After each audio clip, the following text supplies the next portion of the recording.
안녕하세요. 오늘도 사연 살롱을 찾아주셔서 감사합니다. 50대 중반에 들어선 여성이에요.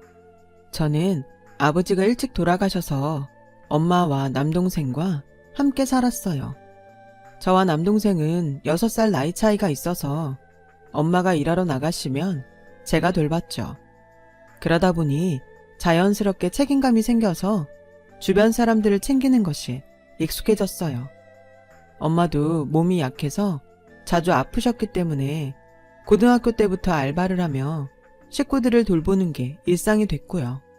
제가 공부를 해야 할 중요한 시기에 자꾸 알바를 하러 다니자 하루는 엄마가 저를 불러놓고 지선아, 공부해. 너 지금 아니면 때 놓쳐서 나중에 더 힘들어. 엄마 생각해주는 거 정말 고마운데 엄마하고 지혁이 생각하면 지금은 공부해야 돼. 네가 대학에 가고 좋은 데에 취직하는 게 진짜 너를 위하는 거고 우리 가족을 생각하는 거야. 엄마 무리하지 않고 일해도 니들 대학까지는 가르칠 만큼 돈 벌 수 있어. 아프지 않게 조심할게. 그러니까 공부만 해. 알았지? 엄마의 부탁에 저는 모든 걸 접고 공부만 무섭게 파고들었어요.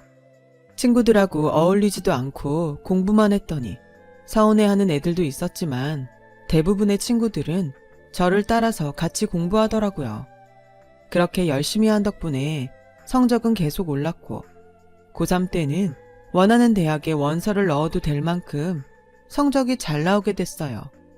물론 내신 성적도 포함이 되기 때문에 1학년 때 좀 뒤떨어졌을 때가 걱정이 되긴 했어요. 하지만 그만큼 더 열심히 노력을 했죠. 그 결과 저는 좋은 대학에 들어갈 수 있게 됐어요. 엄마와 동생은 제가 명문대생이 된 걸 좋아했지만 그것보다 제 학벌이 우리 식구한테 도움이 될 것 같아서 그게 더 기뻤어요. 학교에 들어가선 취미생활을 하는 동아리보다 제 취업에 도움이 되는 게 좋겠다고 생각해서 주식투자 동아리에 들어갔어요. 전에는 잘 몰랐는데 제가 투자에 좀 소질이 있더라고요. 거기서 열심히 배우고 활동하면서 주식 투자에 대한 노하우도 많이 배웠어요.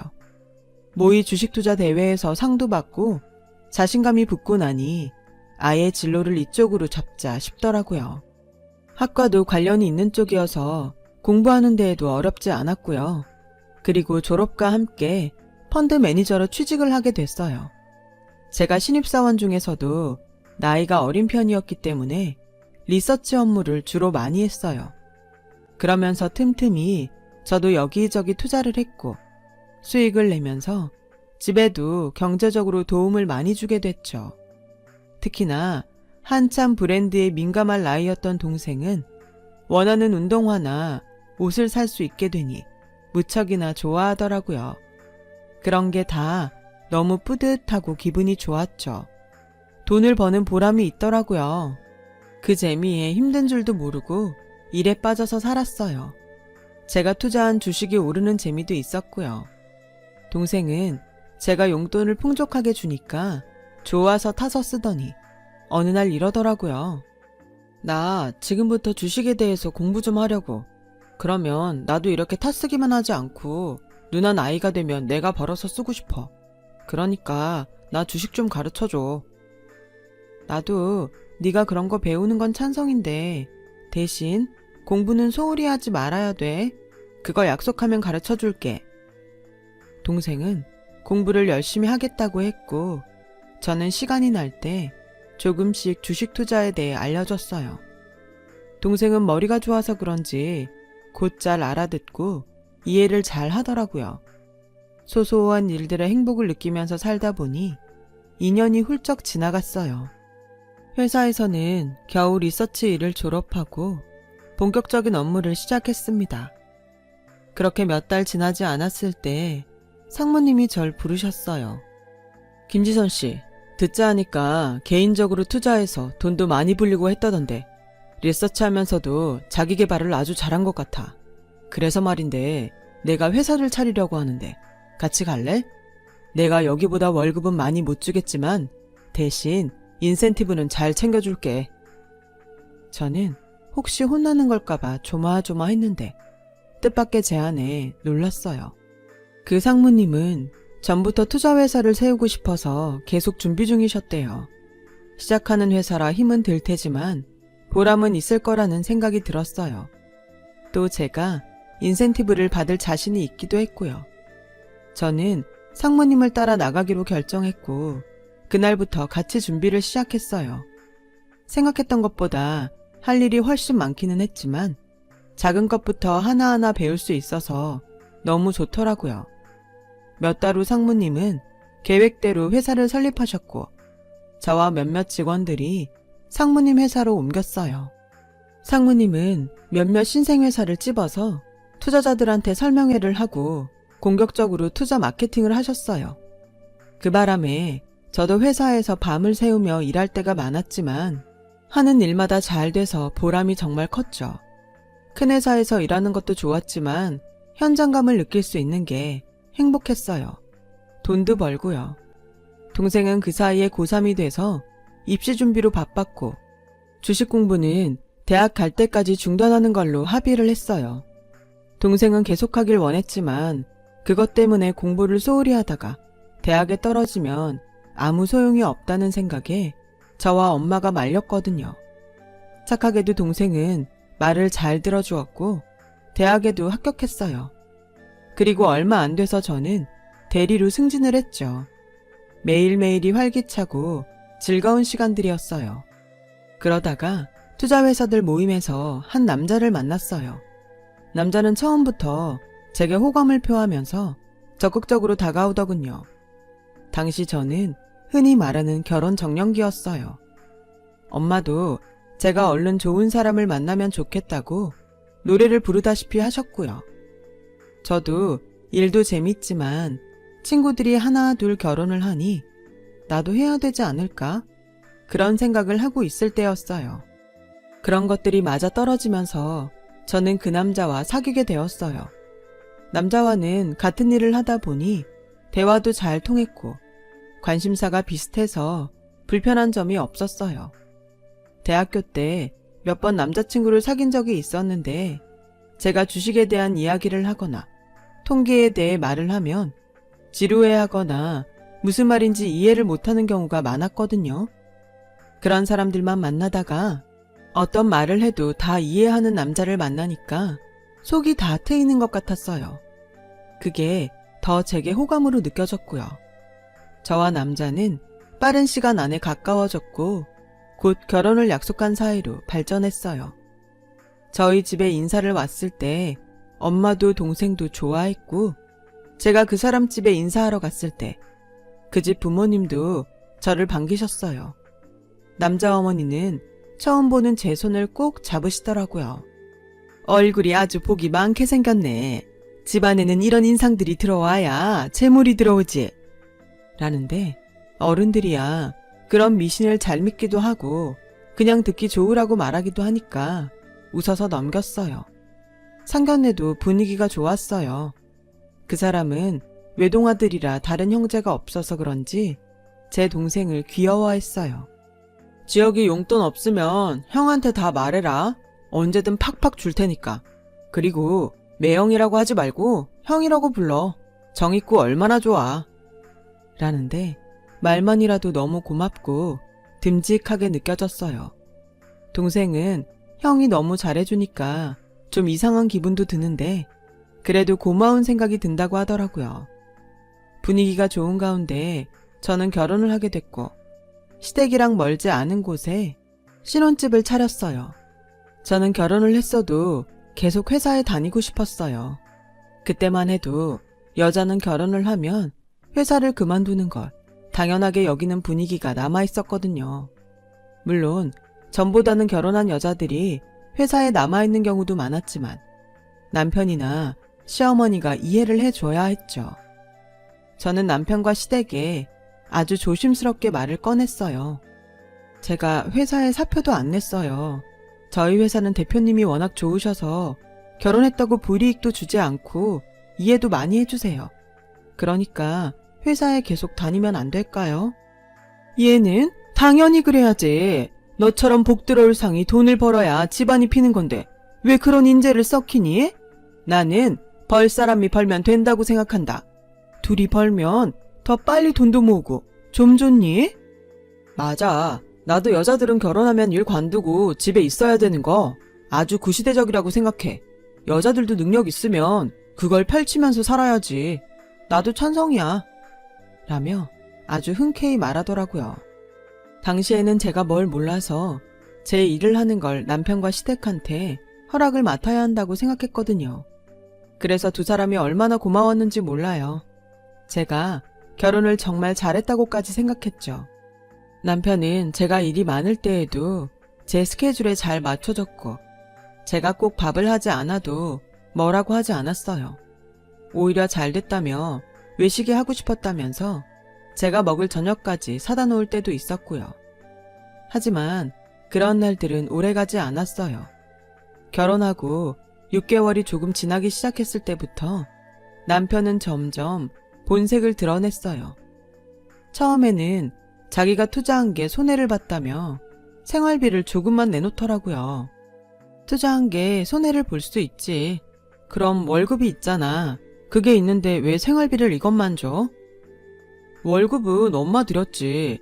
몰랐어? 내가 말 안 했나? 그런 말 한 적 없어.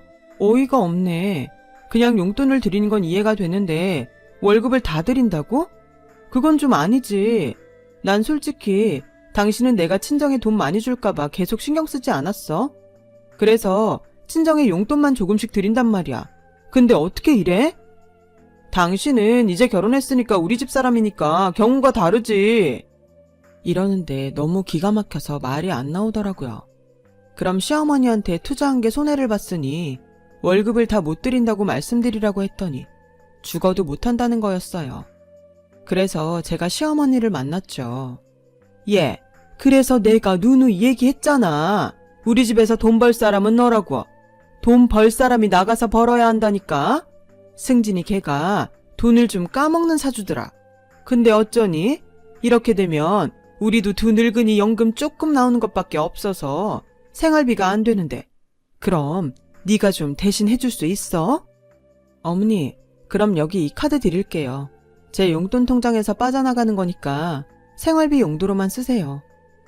그렇게 정리를 하고 집에 돌아왔는데 남편이 잠옷을 입고 과자를 먹으며 TV를 보고 있더라고요.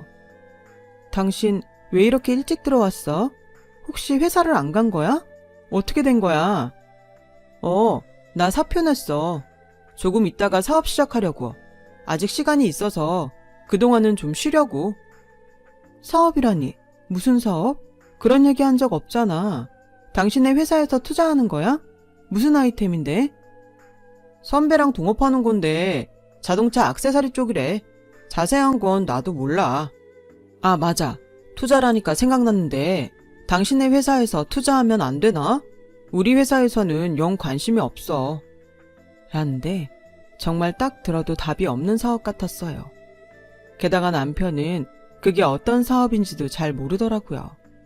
적어도 투자회사에서 일을 했는데 자동차 액세서리도 많은데 그 중에 어떤 건지 전망은 어떤지 어디서 어떻게 수익을 낼지 검토도 안 했냐며 한마디 했죠. 그런 건 선배가 다 알아서 한댔고 나도 보니까 나쁘지 않더라고. 너무 걱정하지 마. 하는데 정말 믿음이 안 갔어요.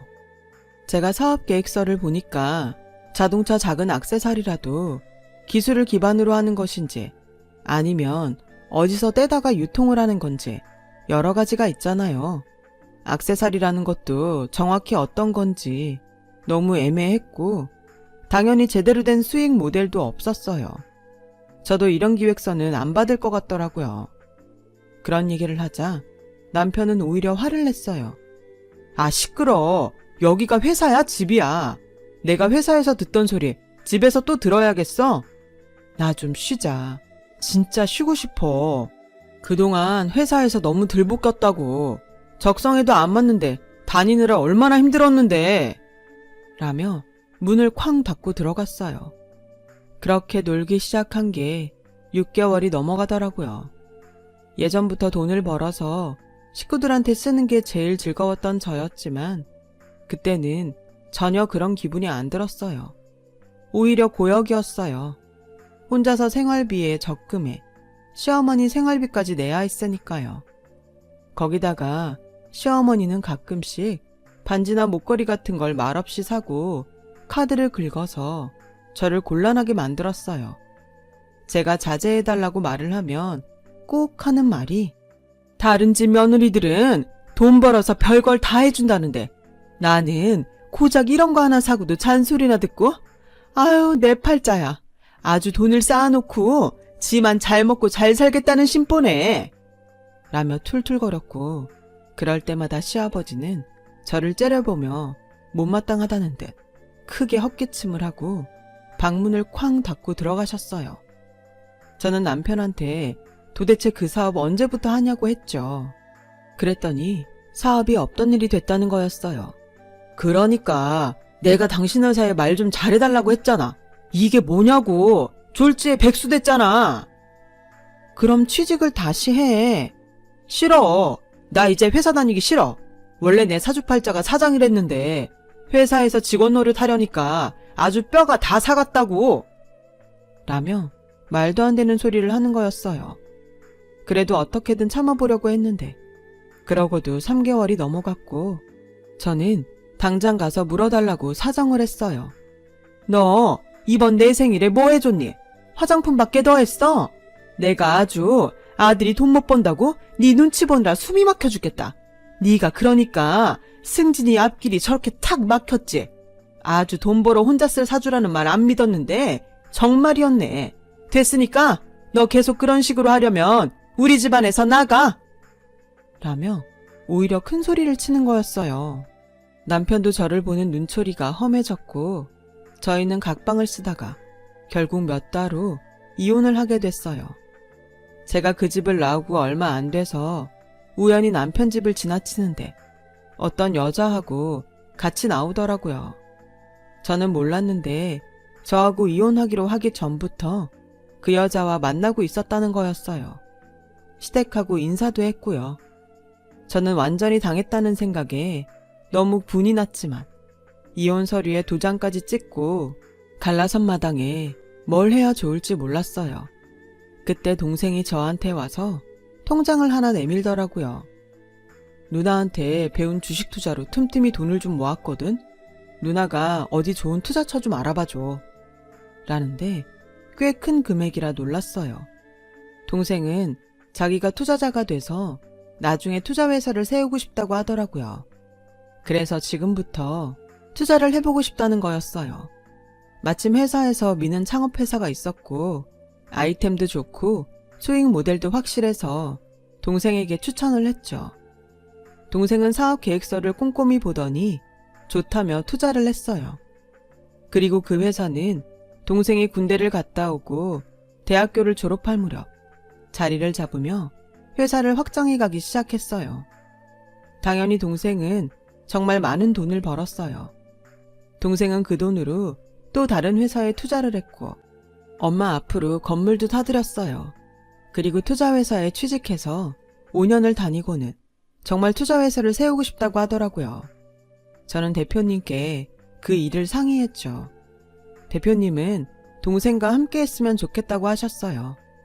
안 그래도 공동으로 일할 사람을 찾고 있었는데 김상무가 그 자리를 해줬으면 좋겠어. 동생도 같이 말이야. 저는 계속 승진을 해서 비교적 젊은 나이에 상무가 됐어요. 대표님이 제 능력을 높게 사신 덕분이었죠. 저와 동생은 그 문제를 많이 고민했어요. 동업이라는 게 많은 위험이 있으니까요. 그래도 대표님이 이쪽 어깨에 쌓은 10만과 그동안 해온 걸 보고 동생은 대표님과 함께 하기로 했어요. 사실 저희한테도 좋은 점은 많았어요. 큰 고생은 덜하는 거였으니까요. 동생은 대표님 말대로 제가 공동대표였으면 좋겠다고 하더라고요. 그래도 이건 네 돈이잖아. 내가 이거 다 누나한테 배워서 모은 거잖아. 누나가 투자할 곳도 잘 알아봐준 덕분이고. 그리고 이 나이에 상무면 성공한 건데 뭘. 난 찬성이야. 그리고 누나 밑에서 더 많이 배워야지. 나는 아직 부족한 것 같아. 라며 저를 격려해 줬어요. 회사가 더 성장하면서 새로운 사옥을 알아보고 있었는데 마침 적당한 매물이 나왔다고 해서 동생과 함께 보러 갔어요. 건물은 저희 회사가 쓰기에 괜찮아서 계약을 하려고 했어요. 그런데 청소차를 끌고 와서 계단 청소를 하는 사람과 부딪히는 바람에 옷이 젖었어요. 죄송해요. 아유, 그러게. 앞을 좀 보고 다니시지. 라며 오히려 저보고 뭐라고 하는 청소 아줌마를 본 저는 너무 놀랐어요. 전 남편의 어머니인 거예요. 그러고 보니 같이 일하던 남자가 낯이 익다고 생각했는데 그 사람이 전 남편이더라고요. 사람이 너무 얼굴이 상해서 하마터면 못 알아볼 뻔했어요. 전 남편은 저와 동생을 보더니 머뭇머뭇대다가 꽁무니가 빠져라 뛰어나가더니 어디론가 사라졌어요. 저희가 건물주와 계약을 하고 나왔더니 시어머니는 기다렸다는 듯이 제 손을 덥석 잡았어요. 아가, 옷은 괜찮니? 비싸 보이던데 엉망이 돼서 어떡하니? 그건 그렇고 아직 회사는 다니고 있나 봐? 하더니 제 명함을 달라고 하더라고요. 그냥 무시하려다가 제가 상무라는 걸 좀 봐라 싶기도 해서 명함을 건넸어요. 그랬더니 다음날 회사로 찾아온 거예요. 네가 상무가 됐구나. 역시 네가 돈은 잘 버는 사주가 많네. 내가 이렇게 온 건 우리 승진이 한 번만 도와줘라. 응? 걔도 사업 잘하고 있었는데 투자할 사람이 마땅치 않아서 지금 잠깐 쉬고 있거든. 그러니까 어떻게 좀 해봐. 잘 나가는 사업인데 쉬고 있다고 건물 청소를 하러 다녀요? 이해가 좀 안 되네요. 그리고 제가 왜 박승진 씨를 도와야 돼요? 저 약속 안 한 사람은 만나지 않아요. 여기 이분 좀 보내드리세요. 라고 하자 직원 둘이 나와서 시어머니한테 나가달라고 했어요. 하지만 시어머니는 막무가내로 소파에 눌러 앉아서 꼼짝도 안 했어요. 네가 우리한테 어떻게 이렇게까지 하니? 그래도 한때 가족이라는 이름으로 같이 살았던 정이 있는데 우리가 좀 못 살게 됐다고? 이렇게 외면하면 도리가 아니잖아. 라며 큰 소리로 울먹였고 직원들은 제 눈치를 보며 어쩔 줄 몰라 하더라고요. 제가 그한테 가족이었던 댁들 때문에 다신 결혼 안 하고 살아요. 시댁의 시자는 쳐다도 보기 싫어서 시금치도 안 먹는데 정은 무슨 정. 무슨 사업을 했는지 몰라도 우리 회사는 아무한테나 투자하는 자선 사업하는 데 아니에요. 얼른 이 할머니 내보내세요. 라고 말을 하자 직원들이 시어머니를 양쪽에서 끌어서 일으켰어요. 시어머니는 제 옷을 붙잡고 놔주질 않았어요. 네가 섭섭했던 게 있으면 정말 미안하다. 그래도 사람 하나 살리는 셈 치고 좀 봐줄 수 없겠니? 내가 이렇게 사정할게. 섭섭하다니요. 치가 떨리는데요. 그리고 정 할 말 있으면 본인이 직접 뭐든지 해야지. 이렇게 늙은 어머니를 앞세우는 건 무슨 경우랍니까? 그렇게 억지로 끌어내다시피 해서 내보냈고 다음 날은 전 남편이 나타났어요. 그 사람은 저를 보자마자 자기한테 투자하면 계약서에 쓴 것보다 2배로 돌려주겠다고 큰 소리를 쳤어요. 그럼 애초에 그렇게 계약서를 쓰면 되죠. 제가 이런 식으로 투자자 잡으려고 하는 사업자 한두 사람 본 줄 알아요? 애초에 댁은 사업할 체질이 아니네요. 엄마 말만 듣고 사주가 어쩌고 하면서 노력할 생각도 안 하는데 무슨 사업이 되겠어. 그리고 다시는 찾아오지 마. 부인 등쳐먹고 집에서 놀고 먹다가 다른 여자 만나서 꼬투리 잡아 이혼한 거 다 떠벌리기 전에. 그땐 정말 미안했어. 이러지 말고 나 한 번만 살려주라. 응? 나도 다 사정이 있었어. 엄마가 그 여자 사주가 좋다고 자꾸 만나보라고 해서 진짜 미안했어. 박승진 씨는 자기 생각도 없어? 엄마가 사주 보고 말하는 대로 하게? 그런 사람한테는 절대 투자 못하지. 당신 때문에 어떤 사람 눈에서 피눈물 뽑으려고 그래? 저한테 한 번만 봐달라고 사정을 했지만 저는 냉정하게 잘랐어요. 남편은 재혼을 한 여자 돈으로 사업을 하다가 여자가 사업 자금을 다 빼서 도망을 가는 바람에 완전히 거리에 나앉았다고 하더라고요. 같이 하던 동업자라는 선배도 자기 수익만 딱 챙겨서 전 남편과 연락을 끊어버렸다고 하네요. 그러는 바람에 전 남편만 손해를 보고 돈도 다 잃었다는 거였어요. 시댁도 그 일로 어려워져서 결국 청소 대행업체에 들어가서 청소를 하러 다니게 됐다고 해요. 사정은 안 됐지만 예전에 저한테 했던 거며 제 돈으로 편하게 살려고 하다가 안 되니까 다른 여자를 만났던 걸 생각하면 여전히 분이 나네요. 어차피 지금은 연락도 안 되지만요. 동생은 좋은 여자를 만나 결혼도 하고 아이들도 낳았지만 저는 결혼하고 싶은 마음이 없어서 혼자 살고 있어요. 엄마도 능력 있는데 굳이 결혼하지 않아도 된다고 하시네요. 지금은 엄마랑 둘이 살면서 동생 가족들과 좋은 시간도 보내고 그렇게 살고 있어요. 제 얘기는 여기까지예요. 이렇게 긴 얘기 들어주셔서 감사하고요. 듣고 계신 모든 분들한테 좋은 일들이 많이 생기시길 바랄게요. 다들 건강하고 행복하세요. 여러분, 사연 댓글에 응원과 현명한 조언 부탁드려요. 좋아요와 구독은 저에게 큰 힘이 됩니다. 오늘도 좋은 일 가득하세요.